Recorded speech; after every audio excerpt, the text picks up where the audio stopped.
ബിസ്മില്ലാഹിർ റഹ്മാനിർ റഹീം. അൽഹംദുലില്ലാഹി റബ്ബിൽ ആലമീൻ. അല്ലാഹുമ്മ സ്വല്ലി വസല്ലിം അലാ സയ്യിദിനാ മുഹമ്മദിൻ വഅലാ ആലിഹി വസഹ്ബിഹി വസല്ലം. അമ്മാ ബഅദ്.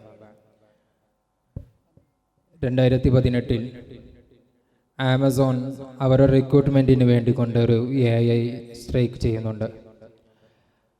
ആ AI അവരിലേക്കുള്ള ഡാറ്റകൾ കളക്ട് ചെയ്യുകയും CV-കൾ ഓരോന്നോന്നായി അനലൈസ് ചെയ്തുകൊണ്ട് റിക്രൂട്ട്മെൻറ്റ് പ്രവർത്തനങ്ങൾ ആരംഭിക്കുകയും ചെയ്തു.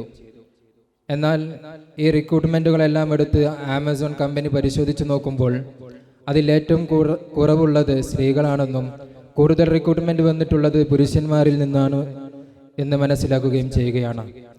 ഈ ഒരവസരത്തിൽ അവർ അവരുടെ AI സിസ്റ്റത്തെ കൂടുതൽ പരിശോധിക്കുകയും അങ്ങനെ അവർ കണ്ടുപിടിച്ചത് അവരുടെ AIക്ക് ബയാസ് ഏറ്റിട്ടുണ്ടെന്നുള്ളതാണ്. എന്താണ് ബയാസ് എന്ന് ചോദിച്ചാൽ, ഒരു വർഗത്തെയോ അല്ലെങ്കിൽ ഒരു ഗ്രൂപ്പിനെയോ മാറ്റി നിർത്തിക്കുക, പാർശ്വവൽക്കരിക്കുക എന്നുള്ള പ്രവർത്തനം ചെയ്യുന്നതിനെയാണ് ബയാസ് എന്ന് പറയുന്നത്. AI ലോകത്തേക്ക് കടന്നു വരികയാണെങ്കിൽ AI ബയാസ്, ആൽഗോരിതമിക് ബയാസ് എന്ന് പറയുന്നത് അത് ഡാറ്റ അനലൈസ് ചെയ്യുമ്പോൾ ഒരു മനുഷ്യരെ അല്ലെങ്കിൽ ഒരു സമൂഹത്തെ മാറ്റി നിർത്തുന്ന രീതിയിലുള്ള ഡാറ്റ അനലൈസിങ് ചെയ്യുന്ന രീതിയെയാണ് ബയാസ് എന്ന് പറയുന്നത്. ഇവിടെ പ്രവർത്തിച്ചിട്ടുള്ള AI സംവിധാനം അത് സ്ത്രീകൾക്ക് നെഗറ്റീവ് മാർക്ക് നൽകുകയും അവരുടെ CV-കൾക്ക് നെഗറ്റീവ് മാർക്ക് നൽകുകയും പുരുഷന്മാരെ കൂടുതൽ പ്രൊമോട്ട് ചെയ്യുകയുമാണ് ചെയ്തിട്ടുള്ളത്. AI ഇത്തരത്തിലുള്ള അനലൈസിങ്ങിന് വേണ്ടി ഓട്ടോമാറ്റിക്കായി ചെയ്യുമ്പോൾ അത് മനുഷ്യരിലേക്ക് എത്താതെ പോവുകയും റിക്രൂട്ട്മെൻറ്റുകൾക്ക് ശേഷം ഓഡിറ്റിംഗ് സമയത്താണ് ഇത്തരത്തിലുള്ള പ്രശ്നത്തെക്കുറിച്ച് അവർ അറിയുന്നത്. ഈ ഒരു സാഹചര്യത്തിനെ കുറിച്ചാണ് ബയാസ് എന്ന് പറയുന്നത്.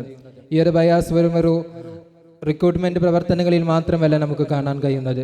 AI ഓരോ കാര്യങ്ങൾ എടുത്ത് പരിശോധിച്ച് നോക്കുമ്പോഴും അതിലെല്ലാം ഏതെങ്കിലും ഒരു വിഭാഗത്തിൻ്റെ മുൻതൂക്കവും അതേപോലെ തന്നെ ചില വിഭാഗത്തെ പാർശ്വവൽക്കരിക്കുന്ന രംഗവും നമുക്ക് കാണാൻ കഴിയും.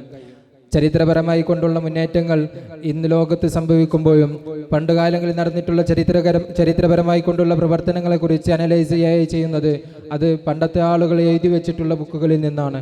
ആ ബുക്കുകൾ ഇൻ്റർനെറ്റിലേക്ക് എത്തുമ്പോൾ അതിൽ നിന്ന് ഡാറ്റകൾ കളക്ട് ചെയ്തുകൊണ്ടാണ് AI അനലൈസ് ചെയ്യുന്നത്. എന്നാൽ ഇത്തരത്തിൽ അനലൈസ് ചെയ്യുമ്പോൾ അന്ന് ഈ ചരിത്രപരമായി കൊണ്ടുള്ള അറിവുകൾക്ക് വന്നിട്ടുള്ള വലിയ പാകതകളുണ്ട്. അതെന്തെന്ന് ചോദിച്ചാൽ, ഒരു വിഭാഗം ആളുകളെ മാറ്റി നിർത്തുകയും അല്ലെങ്കിൽ താഴ്ന്ന വിഭാഗക്കാരെ പോയും താഴ്ന്ന വിഭാഗക്കാരെ കാണുകയും അത്തരത്തിൽ അവരെ തയകപ്പെടുന്ന രീതിയിലുള്ള കുറേ പ്രവർത്തനങ്ങൾ പണ്ടത്തെ ചരിത്ര ബുക്കുകളിൽ നമുക്ക് കാണാൻ കഴിയും. എന്നാൽ AI-യിലേക്ക് ഇത്തരത്തിലുള്ള വായനകളാണ് അല്ലെങ്കിൽ ഇത്തരത്തിലുള്ള പുസ്തകങ്ങളും ലേഖനങ്ങളുമാണ് AI-ക്ക് ലഭിക്കുന്നതെങ്കിൽ ആ രീതിയിൽ തന്നെയായിരിക്കും ഇനിയുള്ള കാലങ്ങളിലും ചരിത്രത്തെ വായിക്കപ്പെടുക. ആ രീതിയിൽ താഴ്ന്ന വർഗ്ഗക്കാരെ മാറ്റി നിർത്തുന്ന രീതിയിലേക്ക് AI അതിൻ്റെ മുന്നോട്ടുള്ള ഗമനം കൊണ്ടുപോകുന്നതാണ്. IRMPS എന്ന് പറയുന്ന ഒരു കമ്പനി അവരുടെ 2025 അവരോട് ഒരു റിസർച്ച് പഠനത്തിൽ പറയുന്നുണ്ട്, AI ഒരിക്കലും ശൂന്യതയിൽ നിന്നല്ല ഉണ്ടാകുന്നത്. ഇത്തരത്തിൽ പഴയുള്ള ആളുകളും ഇപ്പോഴുള്ള ആളുകളും സൂക്ഷിച്ചു വെച്ചിട്ടുള്ള ഓൺലൈൻ ലേഖനങ്ങളിൽ നിന്നും നമ്മൾ ഓൺലൈനിലേക്ക് ഡാറ്റകൾ നൽകുന്നതിൽ നിന്നുമാണ് AI എന്ന് പറയുന്ന പുതിയ സംവിധാനം രൂപപ്പെടുന്നത്. അത് മനുഷ്യനിർമ്മിതിയാണെങ്കിലും മനുഷ്യന്മാർ ഇവിടെ ചെയ്തിട്ടുള്ള കാര്യങ്ങളെ മാത്രമാണ് അത് അനലൈസ് ചെയ്യുന്നത് എന്നുള്ളതും നമ്മൾ മനസ്സിലാക്കേണ്ടതുണ്ട്. തൊഴിലവസരങ്ങളിലേക്ക് വരുമ്പോൾ ആമസോണിൽ ഞാൻ പറഞ്ഞതുപോലെയുള്ള പ്രശ്നങ്ങൾ പലയിടത്തും നമുക്ക് കാണാൻ കഴിയും.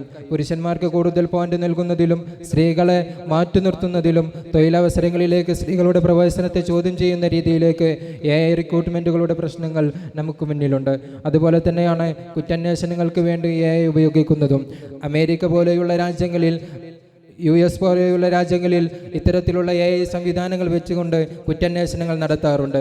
മുൻകൂർ ജാമ്യവും അതുപോലെ തന്നെ എത്രത്തോളം കുറ്റാന്വേഷണം അല്ലെങ്കിൽ എത്രത്തോളം കുറ്റം ഈ ലോകത്ത് സംഭവിക്കുന്നു എന്നുള്ളതിനെക്കുറിച്ച് നിരീക്ഷിക്കുന്നതിന് വേണ്ടി അവർ കോമ്പസ് പോലത്തെ AI ടൂളുകൾ ഉപയോഗിക്കാറുണ്ട്.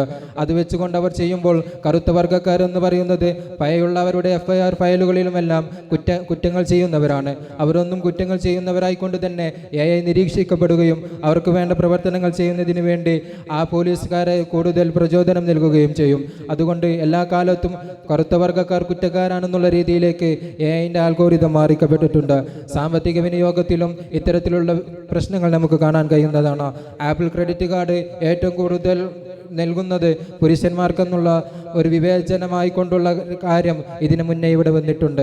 അതിനേറ്റവും പ്രശ്നമായി പറഞ്ഞിട്ടുള്ളത് ആൽഗോറിതമിക് ബയാസ് എന്ന് പറയുന്ന പ്രവർത്തനം അവിടെയും രൂപപ്പെട്ടതുകൊണ്ടാണ്.